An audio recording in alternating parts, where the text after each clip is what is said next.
Welcome to Voice of the Inland Empire, your weekly adventure into the who, what, where, and why of our Southern California communities. Coming to you from the Voice Marketing and Printing office and studio located in the heart of historic downtown Upland. Today, we are joined by the owner of Sycamore Ranch Vineyard and Winery located in Crestline, California, to discuss the amazing success they've had with the 2019 Sunset Magazine International Wine Competition. Folks, they are the big winners and they're right here in our backyard. And we're going to learn about the winery, the types of wines they make there, as well as maybe even taste a couple of the gold medal winning wines. Now, be sure to check out our website at voiceoftheinlandempire.com, where you'll find a complete listing of all the times and days our show can be enjoyed, as well as an archive of past shows and guests. We also want to thank our landlord, TMP Enterprises, and our realtor, Diana Kissling.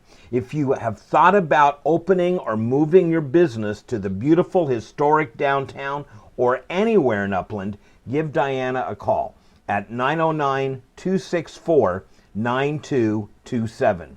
That's 909-264-9227. We have a great show lined up for you today, so don't go away. We will be right back. Hi, I'm Ron Stark.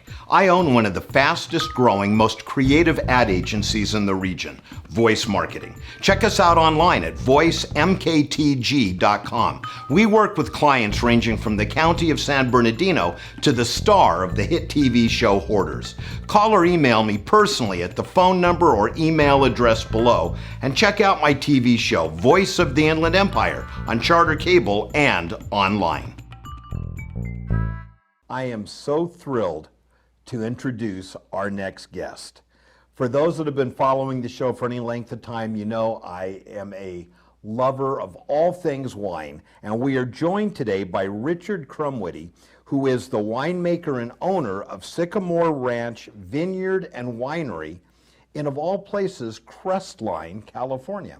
Richard, welcome to the show. Well, thanks a lot, Ron.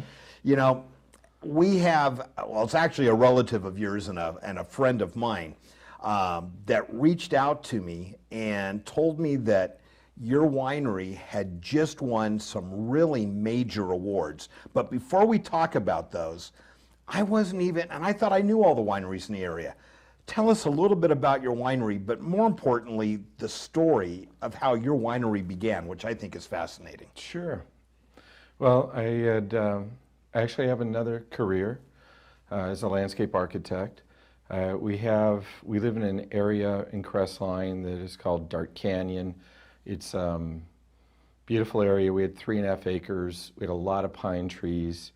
It's gently rolling terrain.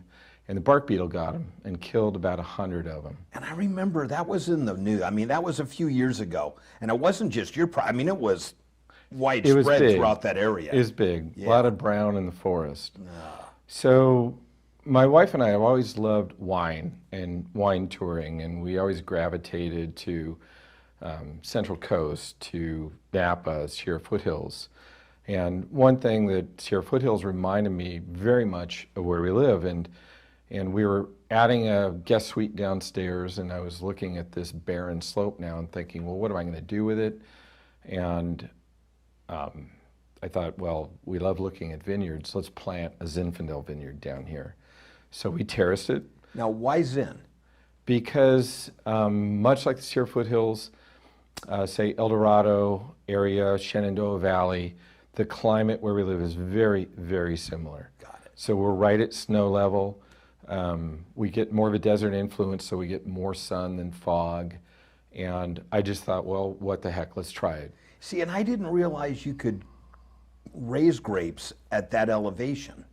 You can. They go dormant, just like any other deciduous plant.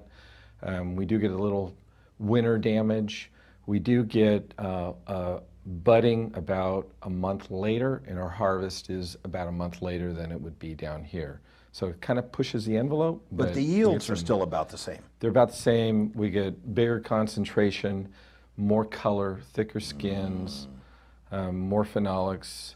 Matter of fact, this isn't what I'm here to talk about. We also planted a Syrah vineyard later. Oh, okay. So the Syrah and Zinfandel, we pick those on the same day every year. We've co-fermented them. We called Altitude 4576.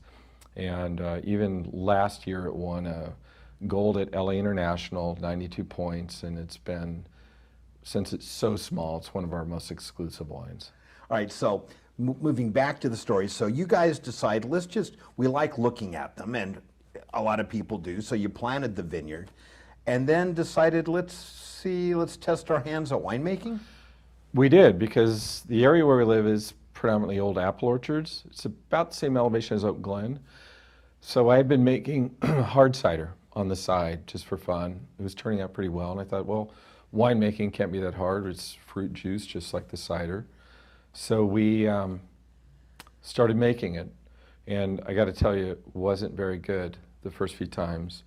And being a landscape architect, my home had been featured in Sunset Magazine before, and I had a professional photographer who submitted some pictures to Organic Gardening, and they wanted to do a photo shoot on us doing organic grape stomping and making a wine. So that was the first batch, and we didn't pick it ripe enough, and it was not good at all. But, learning experience. It was, completely.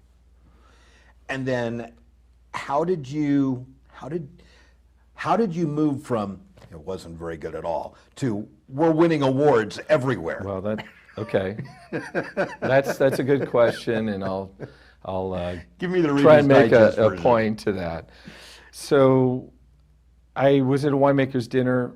There was one of the vineyard owners was there. I asked him, do you ever sell grapes to home winemakers? I want to make better wine. I want to buy good fruit. And he's from Paso Robles. I pointed to a group behind me, said, that group buys grapes from me, talk to them. So I did. They had a co-op that they had set up. Oh, nice. I was invited to their home. I checked it out and I thought, voila, that's a great idea. Why don't I try doing that? So I approached about 12 of my friends. Next thing I know, I have 20 co-op members.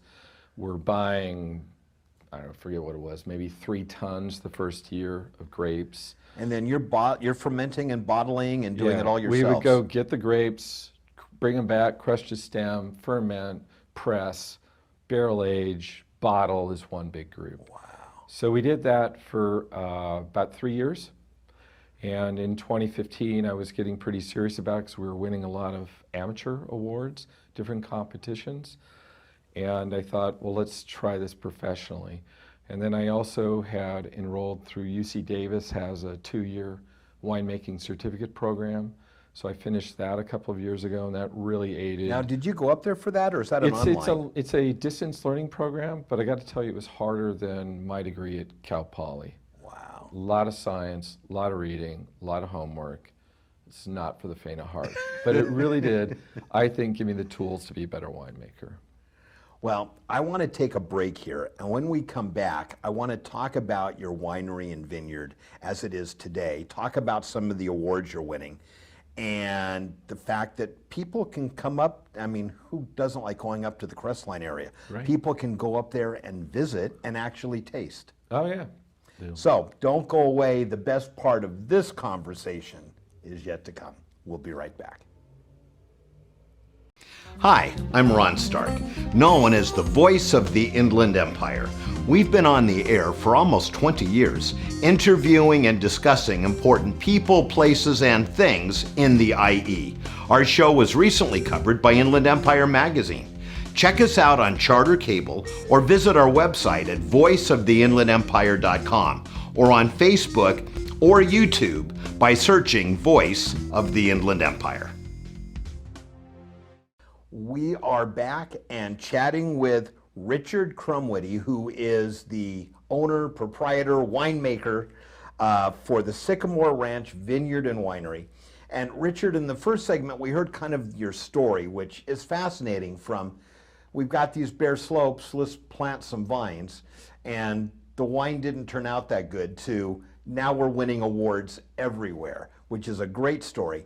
So tell us now a little bit about your winery and vineyard as it is today, and some of these awards, one you just recently took. Awesome. Yeah. Well, where the winery is today, we converted a building on the property into a full winery. We have a tasting room, we have barrel rooms, warehouse area. We have tastings by appointment there. Generally do that Friday through Sunday. We have designated time slots, 11 a.m., 1 p.m., 3 p.m. The path to getting there from that amateur level was going from a small amount of grapes to, like last year, we did roughly 12 tons or 24,000 pounds of grapes. Oh my gosh. Came through on our crush pad. So we have contracts with growers. We make, I love Rhone wines, so we do Syrah, Grenache, Mourvedre, we do Viognier, we do Lussan. Viognier, oh that's right, because you're bringing it in from growers. I love Viognier. And then we also make Cabernet Sauvignon, Primitivo, Petit Verdot, Petit Syrah, Merlot. Nice. So of those, we monitor the grapes as they're ripening. So I'll get monthly reports as the grapes start ripening. You check grapes as far as we have agreements to pick them at a certain level of sugar. And in grapes, it's called Brix, B-I-R-S. The Brix, right. Uh-huh. So there are other things that go on with grapes too to know that they're ripe, like acid levels and pH, but that's predominantly what we check. And when we know that it's about ready to go, we try and pick at about 24.5 to 25.5 Brix. I like to make a nice, big, bold wine. Now, is that for all the varietals? Pretty much. Really? Pretty much. We'll do some rosés too. We'll pick a little bit lighter for that, and the whites. But on the reds, definitely a little bit bigger. So we'll go up the day before, it's picked in the morning, we truck it back with dry ice, crushed to stem, we ferment, press, barrel age, we have a bottling truck that comes up from Temecula, and it's like a factory in the truck. So they'll hook up to our tanks, and within about 4 hours, we've bottled 500 to 600 cases of wine, labeled, capsuled, just like this. And I love your label. They're beautiful. And that was actually one of the reasons I went professionally too. We had this co-op, and I'd spend so much time making these wines, and we'd have these parties put them together, and all the labels are crooked, they're not filled exactly right. So it's been a real quality control issue now of really coming up with some good wines. So tell me about some of the awards that you're winning, including the most recent one. Sure. Well, I'll start with, we enter into the Los Angeles International Wine Competition. Usually they have anywhere from 2,600 to 2,800 wines entered from over 800 wineries from all over the U.S. and internationally.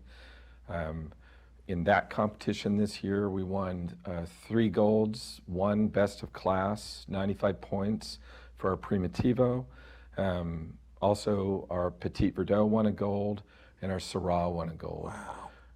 I won't get into the silvers and all that other stuff, but then we found out from Orange County Fair that we won another 4 gold medals there for our SGM, or our Rhone blend. Our Viognier won a gold. So the SGM, Syrah, Grenache, Mourvedre. Syrah, exactly. And we've just done really well with that. And it's kind of a fluke. A few years ago, some of my buddies, competitors, I'd seen that they'd entered into Sunset Magazine, their International Wine Awards, and culmination of that is they do an issue, October, November, food and wine, and it's a big deal. Yeah. So I thought, well, let's enter this. And I kind of waited the last minute because we're small, we're not flush with cash, and it's an expensive business to do this between barrels and grapes and everything else. So I decided to pull the trigger at the last minute. I got the wines in. I decided to enter 4 of them, the 4 that I liked the best, I thought showed the best. And they were judged 2 days later. And I kind of forgot about it until last week. And I got this email from Sunset International saying that, it listed our medals. It said Grenache. It said double gold, 97 points. And For I started, a Grenache? Yeah, and I was reading it a little bit more, and I hit the link, and I go, whoa, they gave us best of the best of Chaux Red, best of class, double gold. And I wrote them back, and I said, does this mean that our little winery won the #1 spot out of 2,700 wines at the top of that pyramid? How many? 2,700 wines. Wow. And they said, yeah, exactly. So from that first batch you made that wasn't very good to today, we've come a long way. We've come a long way, and it's been surprising, rewarding. It's really great to see the people come to the winery, taste it, enjoying it. So what are these? I thought I'd share a couple of these award-winning wines. Oh, no, I can't really. Okay. So I thought first, since good wine steward, I'd pour the lighter one. This is our Grenache. This is what Sunset rated. It's 97 points and their best of their show. Now, what region did these grapes come from? Our Grenache is from Ballard Canyon, which is Santa Barbara County. Okay. Ballard Canyon is just east of Solvang. And it's really well known. It's a very small AVA, American viticultural area, really well known for Grenache and Syrah. It's got a really nice, light, flowery aroma. Oh my gosh. What vintage is that?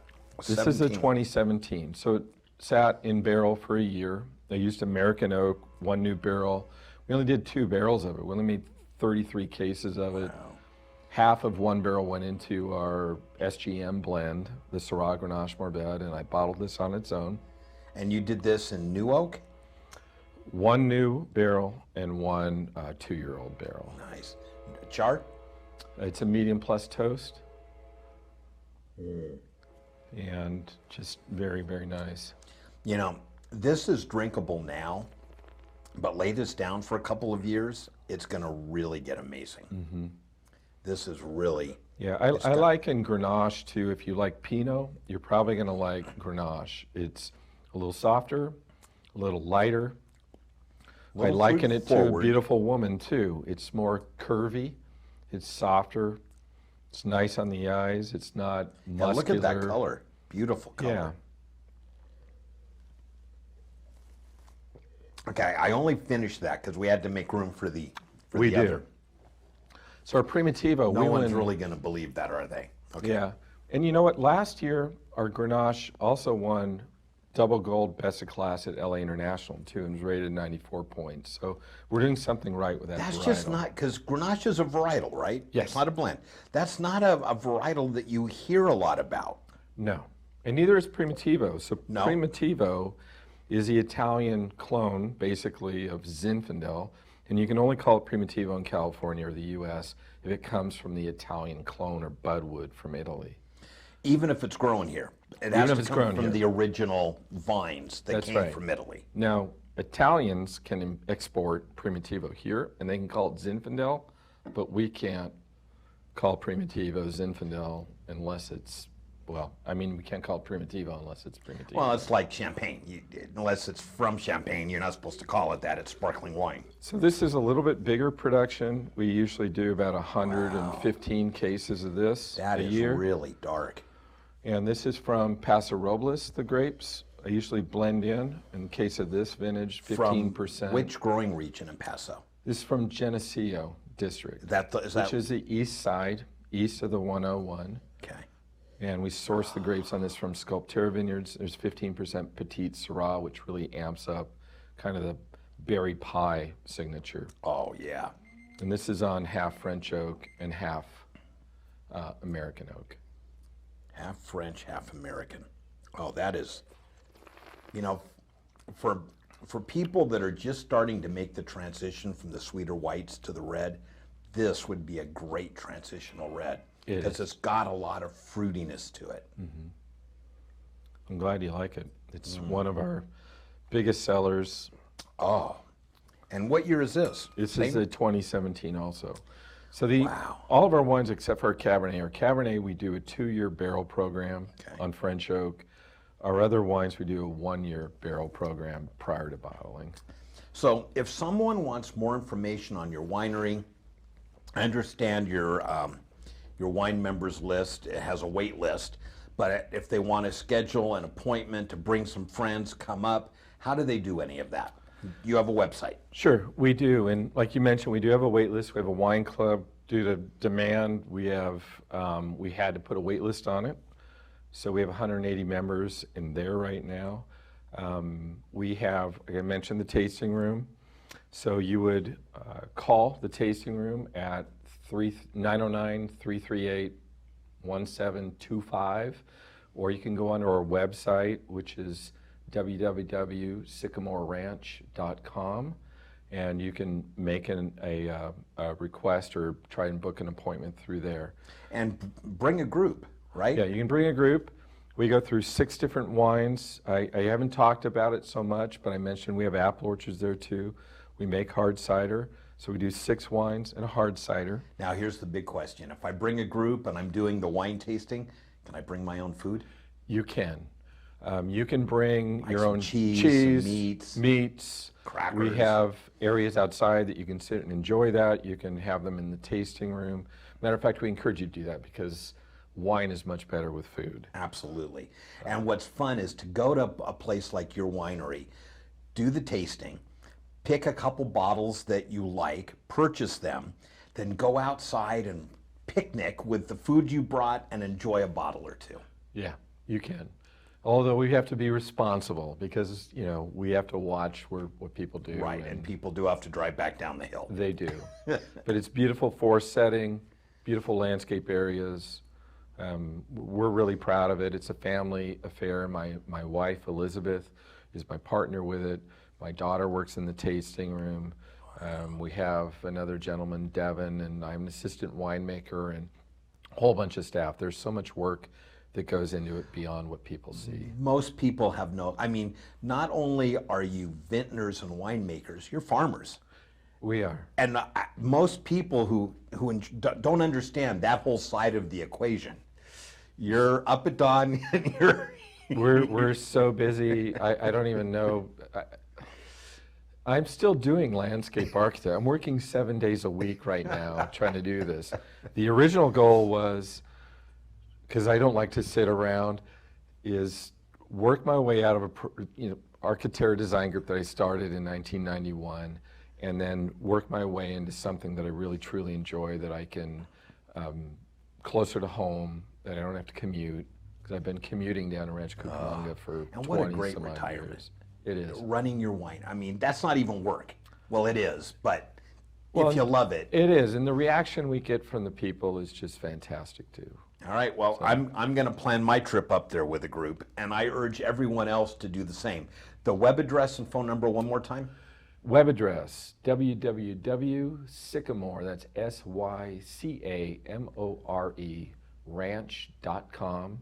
And the phone number for the tasting room is 909-338-1725. Please leave a message. We'll get back to you just as soon as possible and make an appointment with you. All right. Let's plan a group. Let's get a whole group of Voice of the Inland Empire viewers, and we'll go up there and we'll enjoy. Richard, thank you so much. And next time you win some major awards, let me know. I'll invite you back. Not so much because I want to interview you, but I want to taste the wine. That sounds great. Thank you very much. Don't go away. We have more to come. We'll be right back. Hi, I'm Ron Stark, known by many as the voice of the Inland Empire, but I also own one of the fastest growing, most creative ad agencies in the region, Voice Marketing. Check us out online. We work with clients ranging from the county of San Bernardino to the star of the hit TV show Hoarders. We specialize in both business to business and business to consumer marketing. If you'd like more customers, call or email me personally, and let's talk.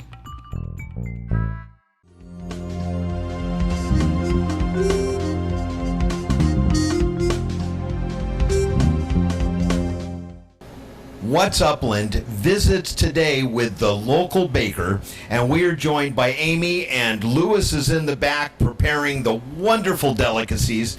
So Amy, you guys have been here for like a really long time. Yes, we have been here since 2006, so it's a little over 12 years already. Nice, nice. And tell us a little bit about the local baker.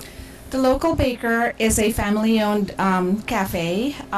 We make almost everything from scratch. Wow. We have breakfast, we have lunch, we have dinner, we do cakes, and we do caterings as well. And I think most people, mostly because of your name, tend to think of you as just a baker, but you're not. I've come in here for breakfast. I've come in here to get an assortment of items. If I have a meeting at my office in the morning, you have lunches. Your pizza and spaghetti is to die for. And you guys do something, I think it's Tuesday nights? We have a special on Tuesday. It all depends on what Lewis have in mind, but you can think of anything from Korean barbecue. We have some pulled pork, we have corned beef, and we're creating a whole lot of menu every Tuesday. We call it the secret menu. Just ask. And what time does Tuesday night dinner start and end? It's actually, our menu is open almost from morning till night. So Okay. if you want to have lunch and dinner and lunch and breakfast at dinner, as long as Lewis is in the kitchen, which Okay, he so is if I every day. came here Tuesday for lunch, I could have your secret dinner? Yes. Oh, okay, very cool. And then what are your hours? Our hours are from 7 to 7, Monday through Saturday, and then Sunday at 8 to 2. Nice. Now, talk to me a little bit about catering, because you, again, don't just do pastries and sweets. You can cater virtually anything. We can do between 50 to 200 catering, depending on the dates, but definitely it is doable. As long as you give me a heads up, we can take care of it for you. All right, so you're the best pastries in town. You have breakfast, lunch, and dinner. I love your bagels and cream cheese personally. And, you know, for anyone that's in the area around, and there's a lot of great restaurants here in Old Town, but if they haven't had dinner here, they've got to check you out. They have to come down here and check us out, definitely. All right, Amy, and do you guys have a website or a Facebook page? We do have a Facebook. It's under Local Baker and Cafe. Just like us. All right, yeah. So visit them on Facebook, give them a like, and anytime you're in Old Town Upland, come on down, check them out. Breakfast, lunch, or dinner, and you can have dinner for breakfast, breakfast for dinner, lunch. Can you have lunch for lunch? Oh, heck yeah. You can do that too. Okay, I just wanted to be sure. So from the local baker, we say, come on down and give them a try. Thank you. What a great show. I so enjoyed chatting with all of our guests, and especially want to thank you for tuning in and watching. Check out our website at voiceoftheinlandempire.com for the times and places our show can be seen, as well as catching it on social media or just watching them right online. When you're at our website, click the archive page and you'll see current and past shows, years worth. Hope you enjoy. And while you're at our website, drop us an email. We'd love to hear from you. Your thoughts, comments, ideas, suggestions for guests. Our guests need to be non-commercial in nature and have topics of broad general interest. And once again, we want to thank our friends at TMP Enterprises, our landlord, and our realtor, Diana Kissling. If you're looking to open a business or move a business into the beautiful historic downtown Upland or anywhere in Upland, give Diana a call at 909-264-9227. Again, Diana Kissling, 909-264-9227.